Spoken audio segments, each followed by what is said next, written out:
So welcome everyone back to the channel. I am PommyInOz. Hope we're all doing absolutely amazing. And today what we're doing is we're going to deep dive into a little bit of my childhood.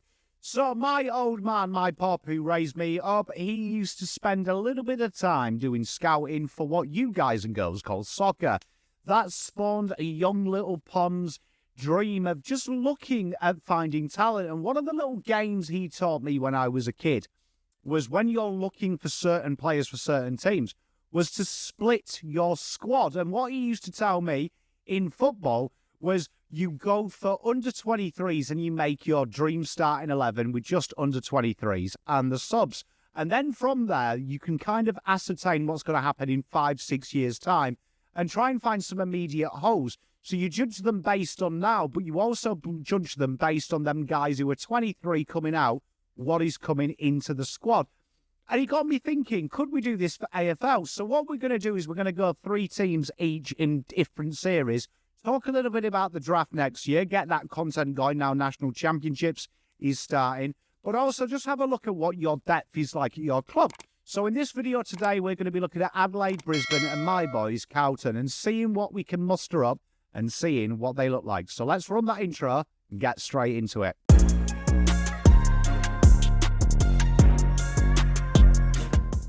So we start off with Adelaide Crows. What a football team they are. And as we can see there by the sheet, this is the best 22 that we've gone with. So we've done 22. And the rules of this game are quite simple. We've got to pick 25-year-olds, max capped as of today and under. So we've gone with quite a strong team, I feel, on paper. Jordan Butts, Mark Keane, Josh Worrell, Luke Nankervis, Nick Murray, and Max Michelani in the back line. That is a really, really strong back line just already. Like, that is pretty much the back line that they pick when fully fit. Really, really strong. In the centre line, we've got Sam Berry as the centreman, Dan Curtin and James Peatlin. You know, Cumming plays that role, but we've just tried to be a little bit exciting. But you can see that, only 24 years old, James Peatlin. Half forward line, we've gone Rachele, Sid Draper, we've snuck in because he's my boy. Fogarty, Thilthorpe, Pedler, and Zach Taylor in the forwards.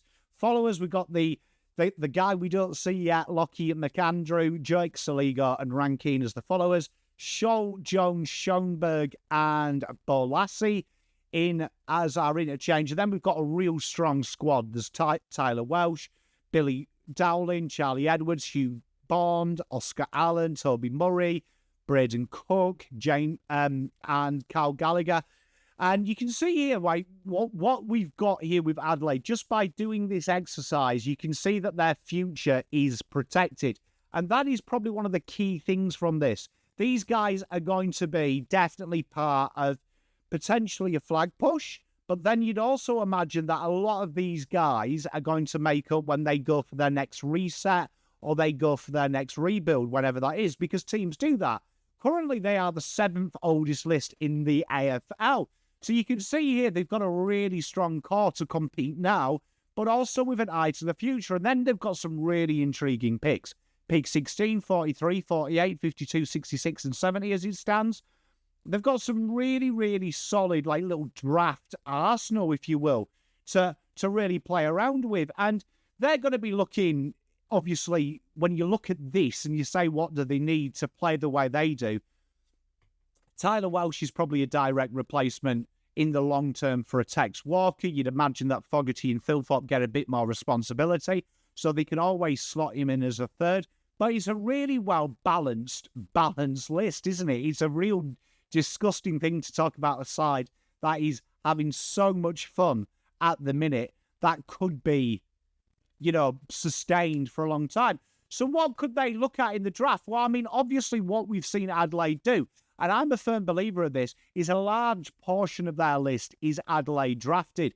I'm a firm believer that you need a large portion of DNA in your team that is here. And you can see here that the players that they've got, James Peatlin and Isaac Rankine, are the foreigners, if you will, who were outside. But a large core of this here is the DNA of Adelaide Football Club. And I'm a firm believer that is very important to have on your list. Players that you've brought in, players that can learn from players and keep that sustainability. I'm a big, big fan of this. this may be one of them things as well where they look at maybe in the off-season getting in a Sam Draper, getting in an established ruckman.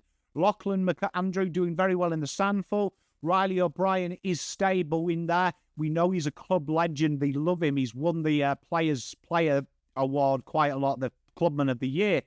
But would they look for a more dynamic approach? So they may go for a Sam Draper, someone like that. May even sniff around Rowan Marshall should St Kilda snag TDK. But they might look at someone like Lewis Emmett in the draft. Oakley Chargers boy can play forward and ruck.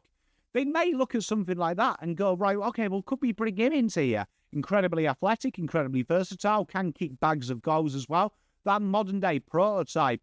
And they look at it doing that way. But as you can see here, Adelaide's list build looking hunky-dory. You hate to see it, don't you? You hate to see it. But I think there's probably no surprise. I love to see that. Let's go on over to Brisbane. So Brisbane, they are the beneficiaries of having probably one of the more prolific AFL academies in the league. And yet we've gone with a real strong team. Now, I want you to notice a lot of these players are 25. Now, when you look at Brisbane as a football club, you are looking at the second oldest club in the league at the minute, right? So they are obviously built for now. And you can see a few holes that mirror up with the senior squad. So we've gone with a backline quite rigid here.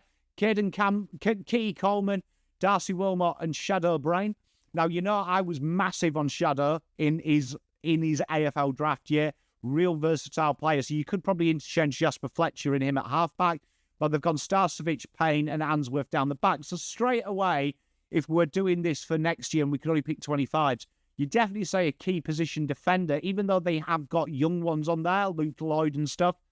You would probably worry about that in the long term. Jasper Fletcher, Marshall and Revel in the midfield, in that centre line, real strong there. Fletcher, incredible attacking talent, very good two-way runner. Marshall, I'm a huge fan of. And Bruce Revel, he really has come there. That half-forward line is very strong. Zach Bailey, probably the best conduit in the league. Cam Rayner wouldn't be far off him. Ty Gallop as centre-half forward. Very interesting prospect in. They put a lot... Obviously, there's a lot of eggs in this young forward-line basket. Him and Logan Morris, a lot will be expected of, maybe in 2 to 3 years' time. Kyle Oman, great pressure forward. I've snuck in Devon Robertson there. He just slot across the half-forward line, but, you know, you've got to cheat sometimes. The Ashcroft brothers in the followers with Henry Smith. So you definitely look at that ruck and you'd be like, is Henry Smith a long-term prospect? I think he is. Then the interchange, Craven, Brecken, Tunstall and McLaughlin, Lloyd, Torrance and Big Zane, ZZ. He is on there waiting and a very versatile player. Now, they're going to have Danny Annabelle come in this year and you suspect they're going to have Oscar Allen or make a big play for him. That's going to be interesting, but they've got a real strong draft hand, you know, to match that Dan Annabelle, another midfielder that can slot across the forward line. They stack them up. That makes that a very, very strong proposition. Very strong midfield from here. And you can see that they've really focused on that engine room as of that. Again, the key position players, probably the area. Logan Morris will be a talent. Ty Gallop, for me, is a wait and see. But I feel like Logan Morris will do his best work in, like, being the third of a two-tall system. The backline, Darcy Wilmot looks like a ready-made player. Is he going to be a key position player in the long term? I think he maybe is a better intercept coming from the third. And then they've got a host of 25-year-olds. So you can see here, from a young point of view, they're definitely going to be scouring the market. What is important to note, apart from the key position players, these little odds and sods players, I like to call them, your forward pockets, your halfback flankers, very easy to pick up with your picks in your 30s and your 40s, and you build around that. Also, with the plethora of midfielders, some of them aren't going to develop into inside bulls. So, again, options and scope to do that. But, as you can see with Brisbane, a real tidy draft hand, a team that is winning now, and a team that with its academy is going to pull out players. If Ty Gallop starts to play in 3 or 4 years' time, again, it's a huge dump for them. But you can see here where Brisbane's list build has been. And that's why this exercise, I think, is quite fun. It's a real strong team, but you can see there, not many kids to choose from. And then we go on to my team. Now, a lot of people are saying that Carlton are cooked, right? And I think that's unfair. I've probably had a bit of a cry about it as well. I'm going to be totally honest. But let's have a look at the Blues. 35, 42 and 60 next year's draft hand. And obviously there's a few players on this list that may be leaving the club. But the back line, we've had to cram in Lockie Coward as the next tallest person in key position. Never great, but you have to do it. But you can see a plethora of small defenders, which is really interesting. Carlton have done this quite a bit. These small defenders and small forwards, they've just picked them up. Are they any good is probably the big question. But you can see that they have got a prototype. All these players are just in and around 20 years old and under who play that role. Billy Wilson, incredibly quick, dynamic, a runner. Matt Carroll, very hard-edged, also a runner. Lucas Camporelli, also a runner. So you can see here that Lucas Camporelli, even though he plays wing, does his best work, in my opinion, particularly in juniors, as halfback. So there's always going to be that rotation. So it's definitely a targeted strategy that Carlton do want rotations in there. They're a very versatile team, which I think sometimes is detrimental to your list build when you're looking for versatility. Sometimes it's better just buying the player that does what you want. Harry O'Farrell, centre-half-back, really exciting talent. Carlton have absolutely nailed that thus far. Then you look at the midfield line. We've gone Cooper Lord, probably Carlton's best pickup of the last 10 years from where they got it. Sam Walsh on the wing with Jackson Binns. This is a really interesting one because Carlton have put a plethora of wings that currently are playing in different positions, which is very interesting for a team that desperately lacks outside run. Matt Cottrell, Harry Lenny and Elijah Hollands. So you can see Elijah Hollands currently taking personal reasons out there. So he is in the team. He's 23 years old, probably a very key part of that. We have got Flynn Young there on the interchange bench, who is just basically interchangeable. Matt Cottrell, probably Carlton's best conduit at the minute. And when you think, when we talked about Brisbane, two of the key components of modern-day football are your ability to exit off the half-back line and your ability to change the angles at half-forward. They had Zach Bailey. They had Cam Rayner. Carlton have Matt Cottrell and Elijah Hollands. Both of them are out of action at the minute. And looking long-term, they don't really have a natural successor there. So that's definitely a need. And then when you look at the key position players, Carlton long-term, they're lucky. They've got Jacob Wheaton, one of the best at his craft in a very good age. Just misses out on this selection, only by a few years. They've got JSOS as well. That's probably an area that with Harry Dean coming in, Carlton are probably fortunate there that they are getting an oversized player that could be a long-term acquisition. You look at the small forwards, though, Jesse Motlop and Durdin, 23, 21. They're getting to that age now where we're expecting to see something from them. They're probably showing just below AFL average or just on it where you'd expect. Obviously, when we're looking at other teams like Rankine and Rachele and the other small forwards, we're getting really excited. And that's going to be a real fascinating one for the Blues because that is an area where they've got a lot of talent. Ison and Gresham are two players to watch.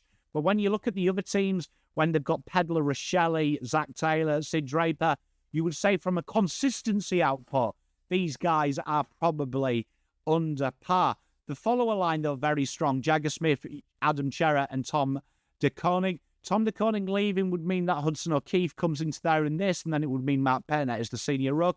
You'd probably debate there if he leaves, they go. Ashton Moyer potentially could be that conduit we're talking about. Has to work on his kicking craft and definitely his application across four quarters. Flynn Young, probably the ready-made replacement. Ben Camporelli offering a point of difference.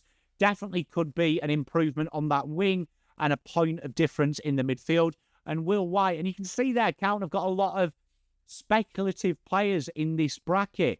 Francis Evans, surprisingly, is 23, has a paper round through Beirut. Rob Monaghan and Matt Duffy, obviously they're Irish, so we're waiting on them.